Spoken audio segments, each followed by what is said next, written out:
Welcome to the Property Management Mastermind Show with your host, Brad Larson. Brad owns one of the fastest growing property management companies in San Antonio, Texas. This podcast is for property managers by property managers. You'll hear from industry-leading professionals on best practices, new ideas, success stories, and lessons learned. This is your opportunity to learn about the latest industry buzz surrounding property management, as well as tips and strategies to improve your business. Property Meld is a smart maintenance coordination solution proven to turn maintenance headaches into profitability. Our maintenance coordination hub connects all property management companies' key players in one location, providing maintenance oversight and efficiency to property management maintenance teams. Our solution streamlines communication throughout the coordination process, resulting in the oversight and efficiency property managers need to create a profitable maintenance operation. Property Meld delivers property managers with a positive maintenance experience. Check out more information at propertymeld.com or reach out at info@propertymeld.com. With RentBridge's property management, marketing, and workflow automation tools, take your business to the next step. Reduce overhead costs by up to 60%. Eliminate human error through automation. Make all your processes consistent and predictable. Have transparency and control through detailed and sophisticated reporting. For property managers that want to work smarter, not harder, RentBridge. Call us 972-805-8535 or visit rentbridgegroup.com.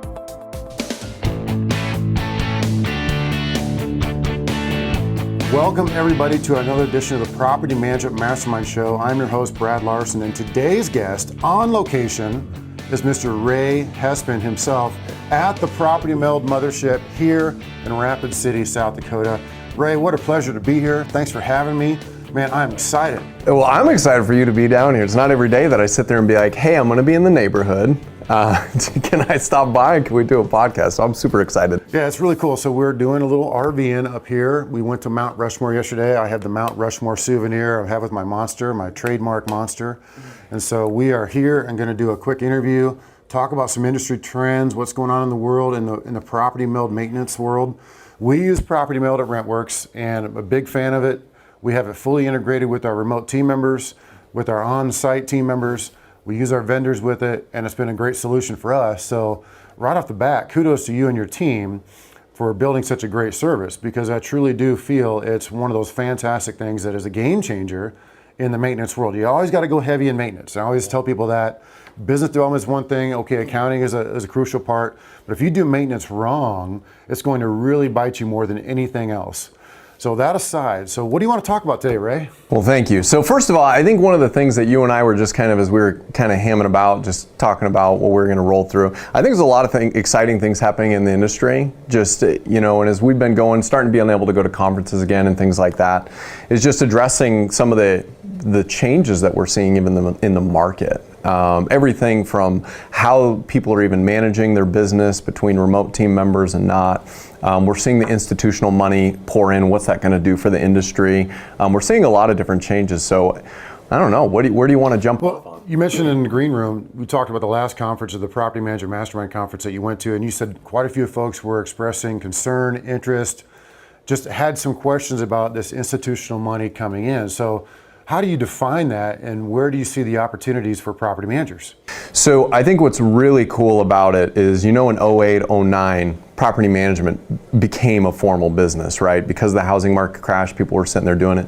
Well, now, kind of in similar fashion, it's the next evolution, it feels like. Private equity is actually looking at this space as a very viable option to invest money and get great returns out of. It's safe, it's something that's a hedge against inflation. And so we're seeing a lot of things, a lot of funds partner with large-scale property management firms or even smaller ones sitting here going, we want to buy assets and have you manage them. Let's think about this. So one of the side effects that people forget about is when maintenance is conducted at a high level, the reviews stay high on Google.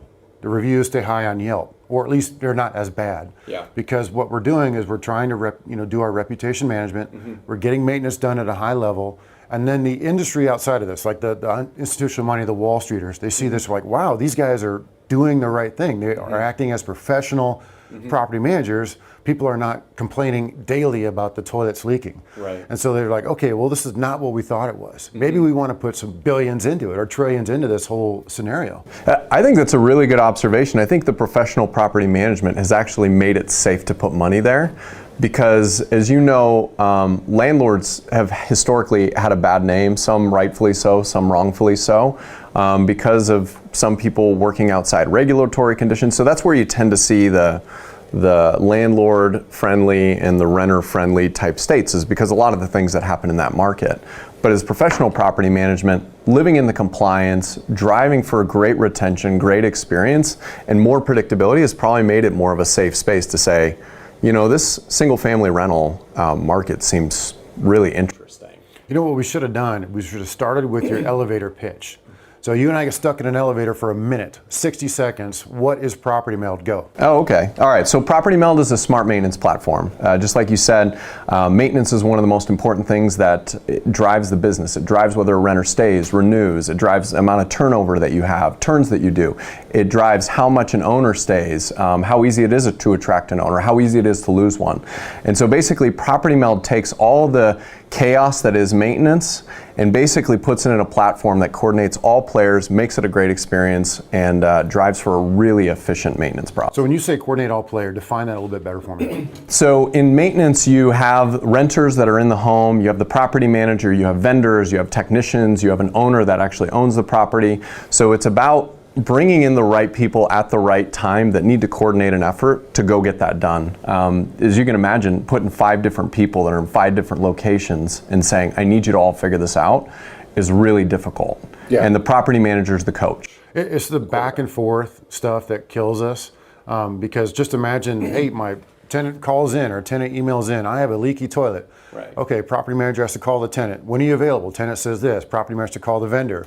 Vendor says, I'm not available then. Vendor has to go back to the property manager has to go back. Dude, I could do this scenario all day. It'll make your head spin. But what we've seen is the combination of the Meld platform, working with remote team members, working with on-site vendors, working with on-site staff members in my office has been a great solution for us. In fact, we were just talking about this in the green room. We're expanding our remote team members and dedicating more remote team members to doing just maintenance. Now, I believe we're going to need an in-house coordinator at all times, because the on the ground in my market center, her name is Lexi. Lexi does all the vendor screening, all the vendor relationships, because that's where we really have to have boots on the ground, eyeball to eyeball, to interview these vendors. Right, and then put them into the Meld system. And when they have questions, we're there to ease them through the process. And so we've seen some things that have come into the space. There's these opportunities to get into these vendor screening scenarios.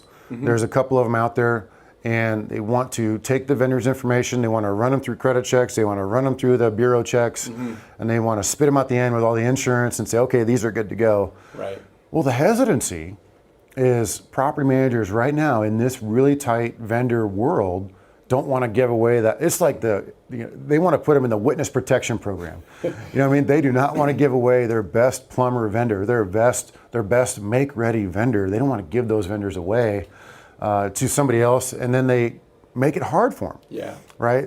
Vendors want the easy button. These are busy folks. And they don't want to go through a lot of this stuff where they have to be screened.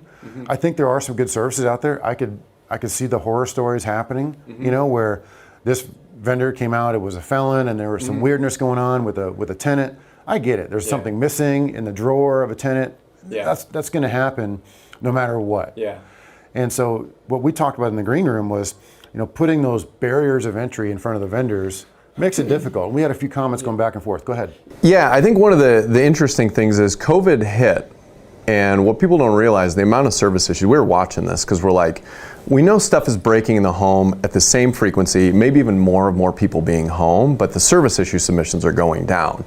Well, the problem that creates is these vendors that are relying on this livelihood are sitting there panicking, right? Like, do they go out and do something differently? Do they go and do something else? And so we have an assumption that that the amount of vendors that in there, we lost some. just the supply of vendors in the market. Maybe they let their licensure expire. They weren't going to pay for that. They didn't know how long this was going to last. They dropped out. Well, as we were paying attention, we called it our COVID backlog. There was some work that we knew was going to come back up. That ultimately popped up a little bit quicker than we probably thought. But anyways, came in, vendors were busy again, and everything was going. We did start seeing some increased costs, a little bit more increased volume. The resources were strained. Now pile on top the insane building real estate market that the institutional money is going on. You're taking that same resource of vendors and you're throwing at it significantly more work, which is making it even more difficult for people to find good quality vendors, probably than it was even in a tight vendor market in 2019. So it's super problematic. It's probably going to be rough for the next 5 years. Along those same lines, I'm going to blindside you with this one. It's good to talk about because I have some experience in it. Is we always see the people with the fork in the road of either in-house maintenance or they use a third-party vendors. And so you have seen both scenarios in great detail. I've done both scenarios at Brentworks in San Antonio where I had an in-house maintenance team. We had 2 technicians, 2 trucks, and we were running them like crazy in the summer, and then in the winter it just slows down and they're picking their nose. And it's really just like you're paying them for hardly anything because at winter everything slows down in the winter, of course. But then you have the third-party vendors, and we seem to have that kind of in a really good solution. It's a good place for us. The challenge is people think they're going to make more money with the in-house versus the third-party vendors. And so, you know, in the in-house, I would say in my history, we made a little bit of money, but not much. With the third-party vendors, you can actually absolutely make money and have zero headaches.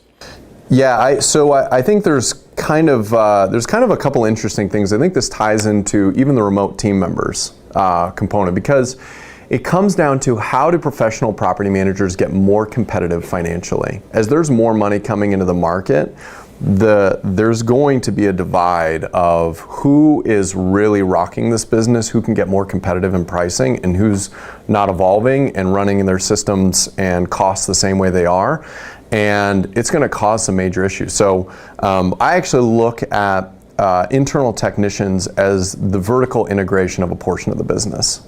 And I think the major potential competitive advantage in general is if you can find ways to make more money in ways that are not necessarily relying on fees or some of the things, just we don't know how the competitive market's going to change. The more you can hedge yourself into that, I think the better off they are. Now, I've seen some reports like there's horror stories of using internal technicians, and there's horror stories, or not horror stories, there's great stories that says we make 50-60% of our revenue on this, and trying to like, why is there such a great divide? So one of the things that I'm a big believer in, I do believe in the long term of property management. How do you control costs? Because that's going to be it. It's controlling costs. It's going to require a blend. If even you look in multifamily right now, they've had this ratio of 100 rental units for 1 technician. It's been the same ratio they've had for 20 years. And we're even starting to see in multifamily, they say, this is inefficient to have a technician all year trying to match all this. So there's even conversations of them decoupling and running like single family. But where people seem to be marrying up is this notion of a blend. Now the problem is the tooling is not super great there, which is what can create it. But anyways, I'm kind of going into too much detail. But if you're able to vertically integrate a portion of your business and make it profitable, you're basically not only able to control the quality, kind of the resourcing, the training of that particular business, but if you can actually gain revenue off of that, the revenue that those third-party handyman vendors are doing, and bring it into your business, that's a competitive advantage. Well, let's boil this down into a real simple question. How do you make money on an in-house maintenance program? There's 2 KPIs that everybody needs to track. So one is technician utilization rate. That is basically how much time they are logged into billable work versus how much time you're paying them on the payroll. That's one. But you need a second KPI just to make sure that your technicians aren't just absolutely taking 6 hours to change out the guts of the toilet. The second one is jobs per day. And basically between those two, and with some little intelligence to understanding, a handyman should be able to produce certain things versus certified plumber versus all that, Those are two metrics that you have to have. Now, in order to get those two metrics to perform, that's where you have to start. How do I intelligently schedule? How do I intelligently route? How do I intelligently do this that make those two numbers look good? But if you get those two numbers in the right place, those are magic from an operational standpoint. And there's some good points to that. Like, you do have full control. So you can schedule your technicians. They're on your payroll from 8 to 5, whatever the hours are. And you can make sure that they're getting jobs done, and you can have some quality control. So there's some benefits to that. You could make it a great big point of difference for your company to say we have in-house technicians, which means they're pre-screened, they have FBI checks, they have this, that, the other, and they're on our payroll, and we have our thumb on them at all times. The other part is they can make some money on the big jobs, which they may have to bid out. You know, it just depends on your owner investor base. I mean, imagine a full make ready. Okay, tenant vacates, needs new paint, needs fresh carpet, you know, needs a whole cleaning service, maybe a couple handyman stuff. I mean, that's a $4,000, $5,000, $8,000 job to turn that property because the tenant lived in there for 5 years. And it's an everyday thing like that. That is a lot of it. It's a challenge for some.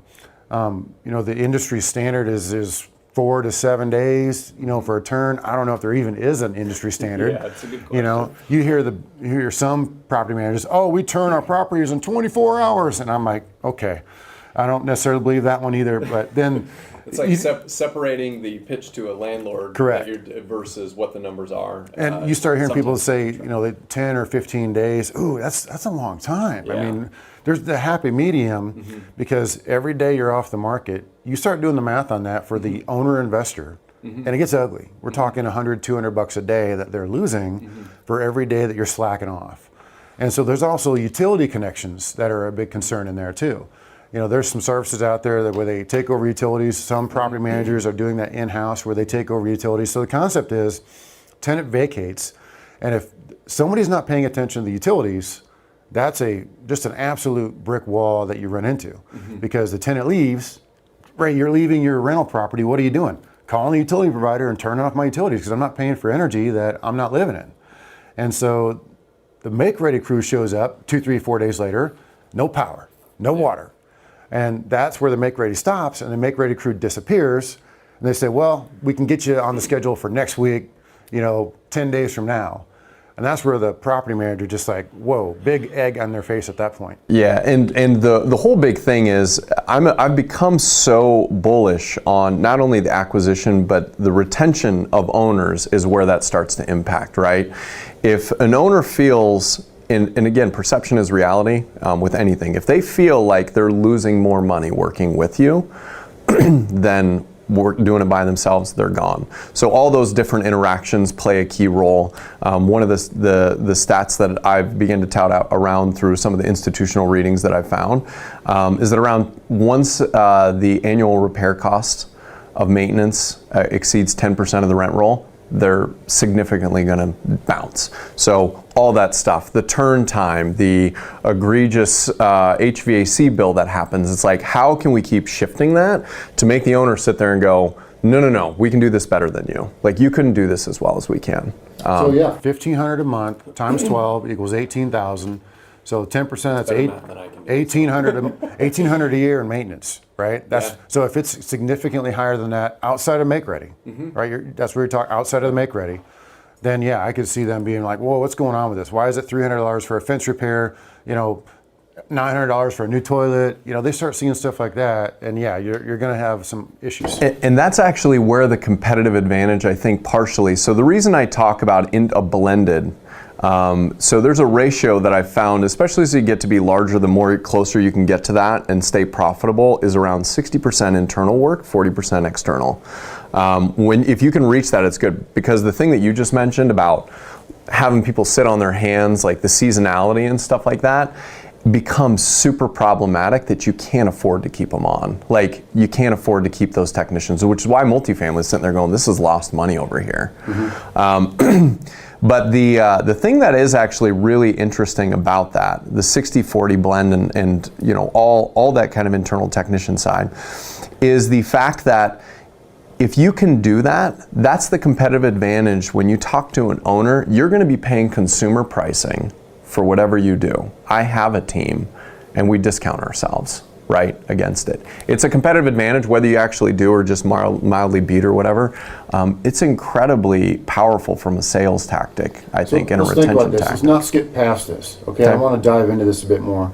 So you're thinking a 60-40 blend, 60 internal, 40% external, third-party vendors.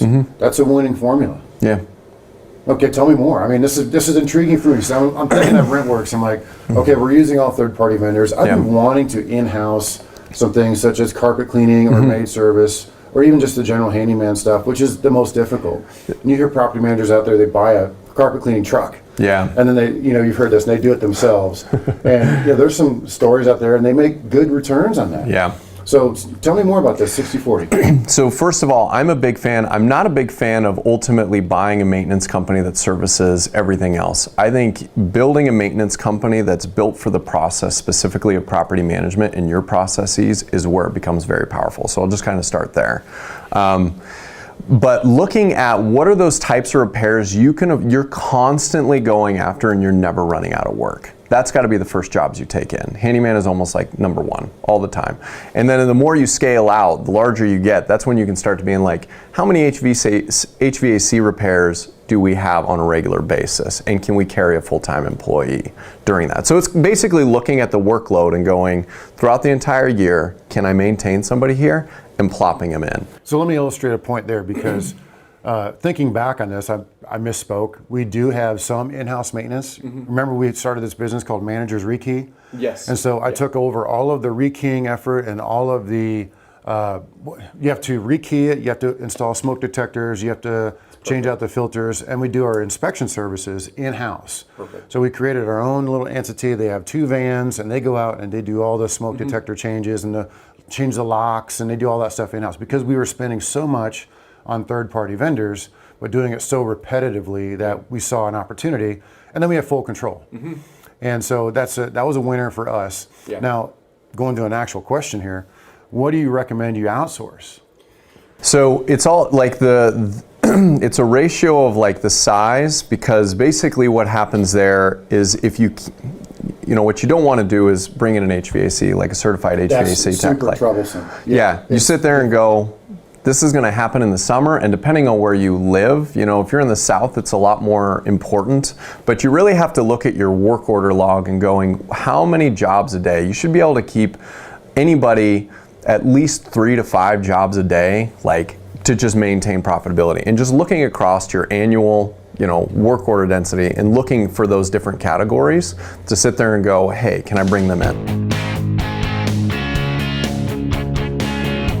Are you tired of chasing tenants to comply with having renter's insurance? Insurance Management Group can solve this problem with a master tenants insurance policy. Keep tenants in compliance with your lease agreement and help protect all parties involved. A master tenants insurance policy can also add an additional revenue stream to your business. Contact Derek Scott at 918-728-8992 or visit imgadvisors.com. To learn more, listen to the Property Management Mastermind Show podcast, episode number 36. So let me tell you this too. So Mr. Good Idea Fairy, right?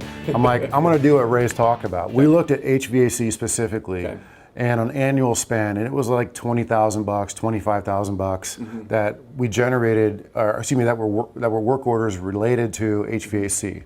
So you add in what we're charging for the maintenance system that we have, the proactive maintenance that we have that we charge the owners for every year. Even that, you're looking at $30,000 or $40,000 most in revenue. Yeah. Here's my point: can you hire a technician for that much? No. Correct. That's my point. So it just did not make sense for now. If I was spending $200,000 in HVAC costs on an annual basis, and I could hire one technician for $50,000, maybe another technician for another $50,000. There's $100,000 in spend, $200,000 in revenue. That's a business model. Absolutely. The only other thing I would say too is a lot of people also miss parts. If you buy in bulk, you get some deals with Home Depot, Lowe's that you're buying in certain bulk. That's a benefit and a cost reduction that you're able to bring. But parts are a big upsell opportunity as well. That you're able to go in, potentially even can inventory some items. You can buy 20 toilets because you know you're going to replace them, and you can buy them at a bulk discount. And then when you sit there and do it, you mark it up to consumer price of what it would be for Home Depot. I've seen PMs make an absolute killing on that. I mean, they're acting as an HVAC service. If they have the storage, they can buy the whatever coolant is now in vogue. What is it, Freon or Neon or whatever? I mean, Aeon. It's like they change it every year. Like this coolant's being outlawed, and so you can only use this coolant. But then the big thing is they have storage, so they could buy 10 evaporators and then store them somewhere. They could buy all the parts and store them somewhere. They do make a good killing on that. But the thing that really irritated me the most on that research of that model was the regulations of the licensing. Yeah. To work as an HVAC contractor, you have to have a certain license in your state. And where I am, it's so difficult. Yeah. I mean, the barrier of entry is high in that regard.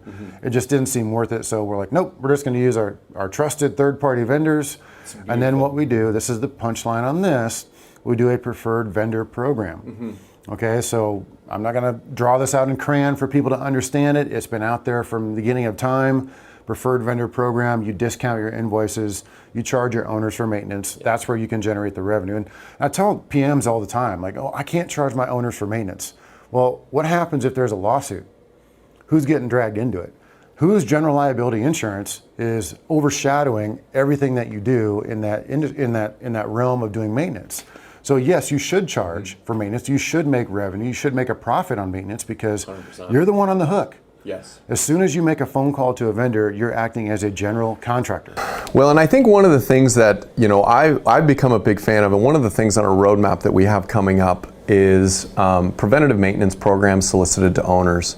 Like one of the things that's really important is if you have summertime, and we know how busy HVAC techs are, if you can actually start distributing some of that load throughout the rest of the year, it brings down the cost for the owner.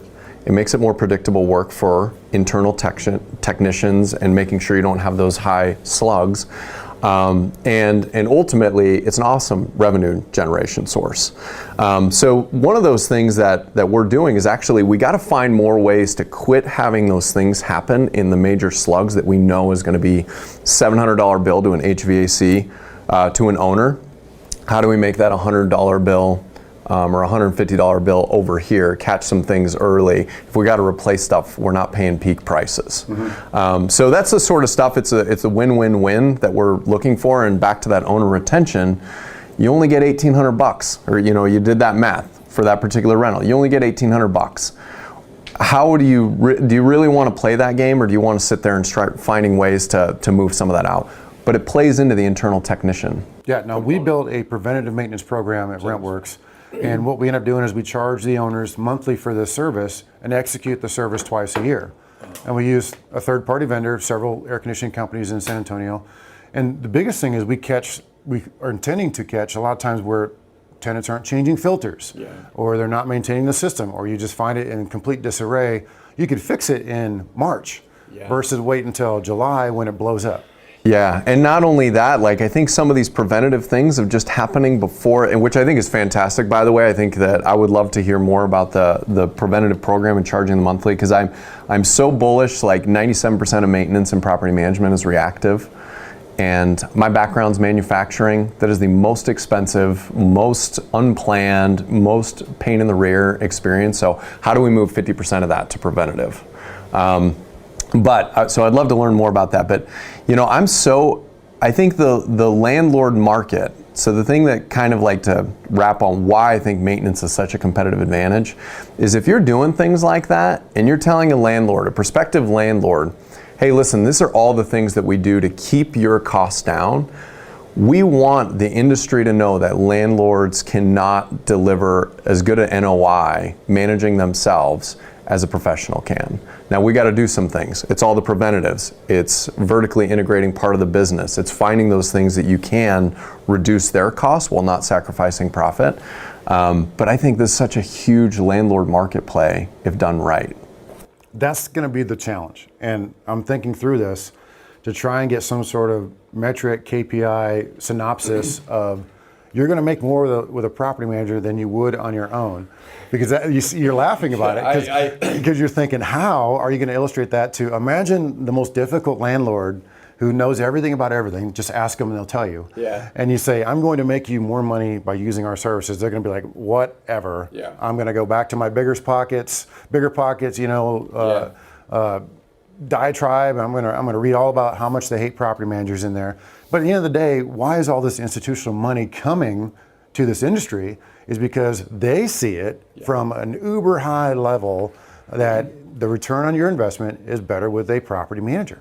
So we'll even take it to like, so there's some things in IoT that make a ton of sense financially. IoT question. Internet of Things. So you think about a smart lock, smart thermostat, water leak detection system. So institutions are really quick to adapt that because they understand the statistical likelihood of, say, a water break in a home and the cost that's associated with it. Well, what is the cost to mitigate that risk? Throwing a water leak detection sensor in there and maybe a smart lock for access of keys and rekeying costs and everything like that. Those are becoming widely adopted. But one of the things we keep hearing in the space with the individual owners is, why would I spend that money?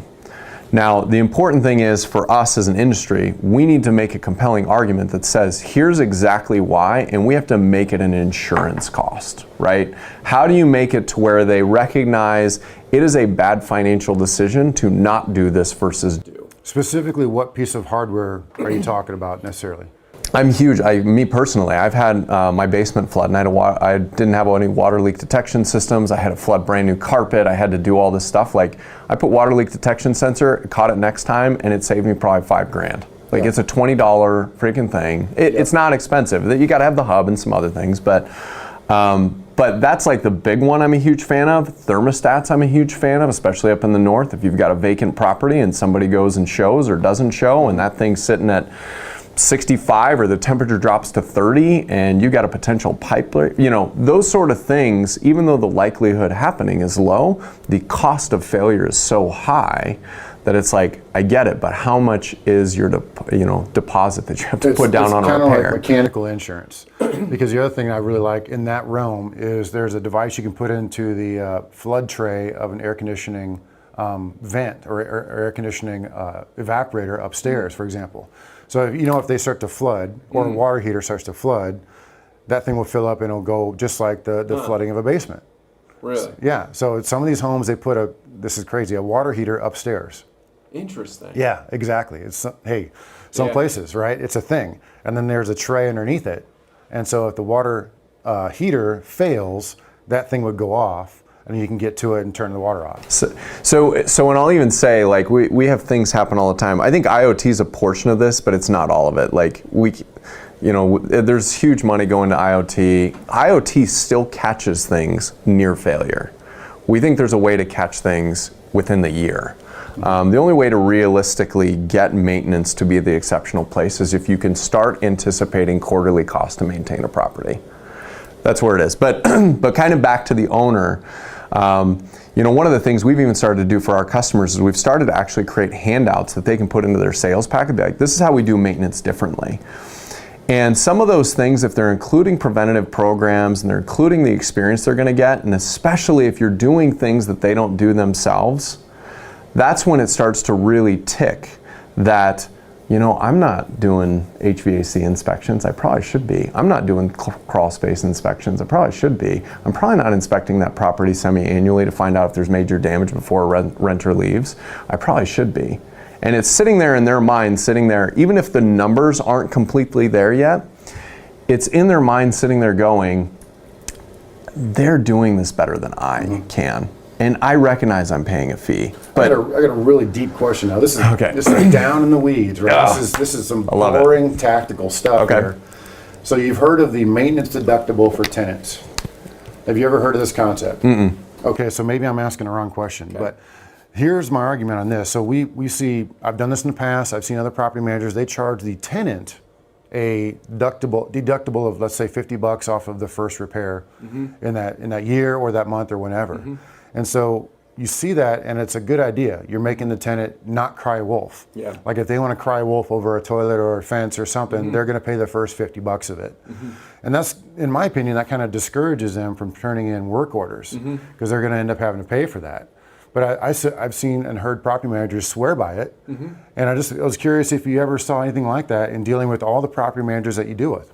So one of the things that I am a fan of, and I don't know how this impacts it, if you can find a way to get the renter to stay longer, you ultimately delay that turn cost that most likely is incrementally not that much more as years goes on, recognizing if they're there 5 years, 6 years, you're almost doing a rehab. Correct. But if you can get a renter to stay from 2 years to 3 years, the amount of cost that owner experiences and the better chance that they're going to stay is there. So how do you make sure and balance that to where it's like, I got this place and I got to pay $50 for something that broke that didn't? I don't know how that impacts it.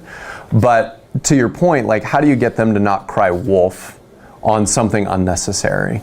So I don't know. It's a super interesting concept.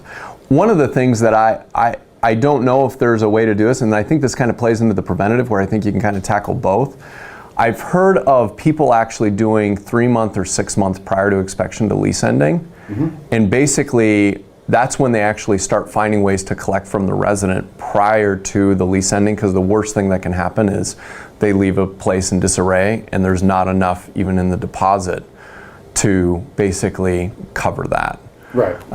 But anyways, it's an interesting idea. I'm curious how it all pans out with that, if there's a correlation to lease length, the amount of generation. And it's one of those things you hear about. I've seen it done. We did it for a little bit, but this was 10 years ago. Yeah. And I don't like it any longer because my focus is getting renewals. Yeah. Yeah. Because when is the owner going to leave you? It's when there's a vacancy.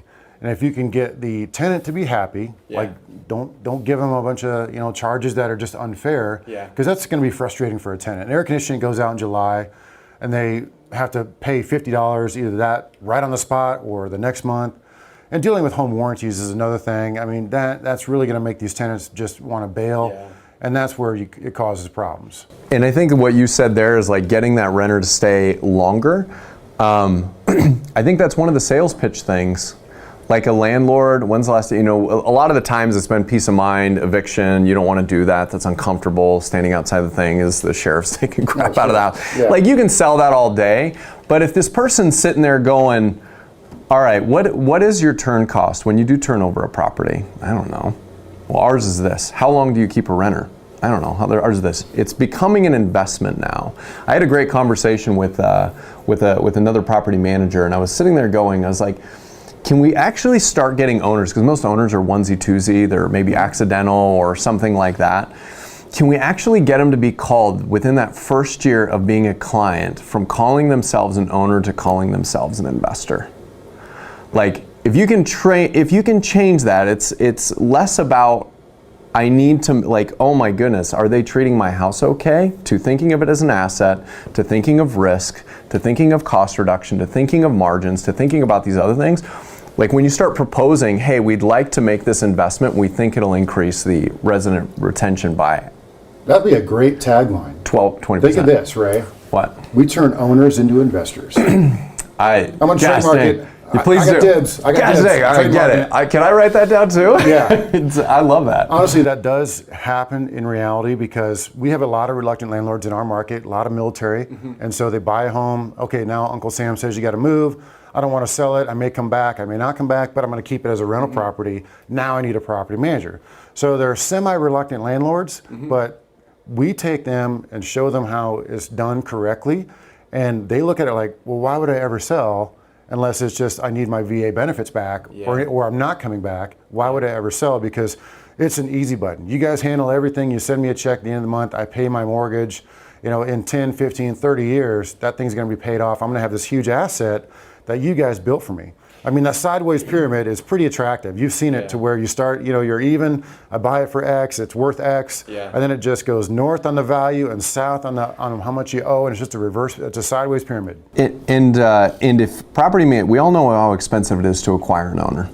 Like, it's very expensive. The more you can hang on to the backside for longer, and the better compelling argument you can make that you should come in and join this company, creates that business to scale so much faster. And the client acquisition cost, not the customer, because we have clients as property managers. The client acquisition cost can run anywhere from $500 to $800 on a regular basis. And I say, who cares? And the reason I say that is because if you are conducting property management correctly, that potential owner, now that you are going to be trained to be an investor, should never leave you necessarily. That home should never leave your inventory if you're doing things correctly, because If you manage for that owner, you turn them into an investor, and now they want a 1031 exchange. Okay, I'm going to take your home, Mr. Investor. I'm going to sell it to another one of my investors because I trained them that this is the greatest thing since sliced bread. So, and I'll even tell you how this all plays back into, so I mean, because I know maintenance, you know everything, you know all aspects of the business. The only thing I really know is maintenance. When you start actually making those recommendations for investments in the property, when you start making those recommendations or advisement that, hey, invoice prices are up by 15%, like you're now an advisor educating an investor, right? And you think about how that changes your ability to pitch preventative programs, pitch all these other things. The susceptibility to say, I think like an investor now, this is a great return. When's my return on investment? It's fantastic. Illustration point there. I'm going to give you one. So we get the debate of carpet or vinyl. Like the vinyl flooring, which is awesome. It looks like wood nowadays. Well, carpet's going to be X, and then the vinyl flooring is just going to be a little bit more than X. And we recommend always go with the vinyl because it'll last 2 or 3 or 4 times longer than carpet. Carpet you got to change out every 5 to 7 years. IRS depreciates is at a 7-year rate. And so we always recommend the vinyl, and that's where you train an investor. No, spend the extra $1,000 one time and put in vinyl, and you're done with it. And a lot of people really like it. It's very attractive for renters. And the last thing in that, if you've got an investor, they're expecting you to present those, right? Like that's when they're relying on you again. When that HVAC comes up and fails and it's a 15-year unit, it's not a, oh my goodness, what did you do wrong? It's like, I recognize as an investor, this is the expenses. You can expect 8% annually in maintenance costs. Well, great point then. So we're talking preventative maintenance. So we get a technician that goes out in the spring, and they discover, well, you got this going on and this going on. It might last another 6 months or a year, but I'm really kind of concerned about it. So all I did is we changed the filter. We did this. We just like $100. That's our charge. And so that report is presented to the property manager, which is going to get to the owner. Next thing you know, 6 months later, the thing goes out, and the owner's like, well, we knew about it a year ago or 6 months ago. We just kind of deferred it. Not a surprise. Okay, here's the 10 grand to fix it, right? Or the 5 grand, whatever. It makes conversations easier. If they're an investor and they're thinking about it as an investment, it's not an emotional attachment to that property. I would not use the term "I told you so," but it's almost an "I told you so" moment. There's a great quote I heard from somebody. Would you rather be right or would you rather be rich? It's like, hey, listen, this is what we did. You made the right call then. Now we just gotta, do it. But anyways, the I told you so is the rather be right. Well, what else you want to kick around here, Ray? I think one of the things that we talk about is really thinking about landlords versus institution and the opportunity in third-party property management today. What do you think that's going? Oh man, I will tell you what, if I would have known starting a company, and everybody that's in professional property management right now should be very excited. The ability to exit your business is probably better than ever. Is a great time to sell a business. The ability to gain new clients is probably better than ever. And the size of the industry ultimately is going to keep getting bigger. And I mean that from a couple of reasons. I think the ability for third parties to capitalize on these institutional monies, how amazing if you have an investor be able to bring in homes that you can manage. And I know we've seen this in 08, 09, but I actually think with the amount of money that's coming in, I think we're gonna really get to see those third-party property managements that are scale capable are going to have probably the best years in front of them, if they can. So yeah, I'm super bullish. I couldn't have picked a better industry to be in. It was an accident, but this is going to be really fun the next 5 years. I love the industry. There's ways to do good things on both sides, buyers, sellers, maintenance, all of the above, building wealth through assets. It's just an amazing industry. I really do love it. And there's a couple things on that. So the institutional money is going to be driving up, I think, some of the multiples that property management companies can sell for. And it's going to be, we're going to see some things that are going to, management companies are going to be coming on the market here pretty soon. And here's kind of why.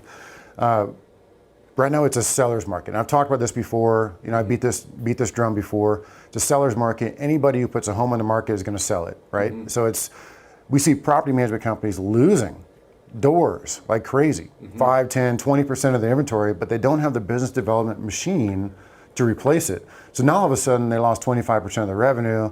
They're managing 100 less homes or 200 less homes, And it's just like this oh crap moment. What do? I don't have the spine, the wherewithal, I don't have the patience, the time, the energy to go rebuild this. Now what? Then they want to cut and sell. It's a good time to cut and sell, really good time, because I think the multiples are high and the people that want to grow understand the capital value is there. I think this comes back to how do you hang on to owners today? Because that flip side is going to be painful of rebuilding back up. If you've got a brokerage as part of your property management firm, you're probably making more money than you've ever made in your business right now. But there is an other side of that. And there's going to be people who have a stomach to rebuild and people that don't, like you said. But I've been a huge proponent, and going back to how do we make owners and investors, educating now while you still have owners, because we don't know how long the hot real estate market's going to go. We don't know. Right. And so how do you make sure you got a business and defend that? How do you make sure you're still acquiring owners right now? Because remember, at RentWorks, we turn owners into investors. Trademark. That's so good, man. I like that. I'm glad you picked that up. I think it's great. But yeah, and it is. It is going to be so big right now. But one of the things, and I did the math. I did a LinkedIn post on, I forget what number I used for. Let's assume there's $50 billion in the capital market that says, hey, we're these funds, $50 billion in funds, partnering up with large institutions, large property management firms, they can leverage that for $250 billion in assets, right? You put down 20%, the banks loan, so you can buy $250 billion. I think the math that I ended up doing, and if I'm doing my numbers back right, it's only like 1.5 to 1.75 million homes in the U.S. What's the rental market in the U.S.? It's 46 million. Yeah. So 22 million are in landlords.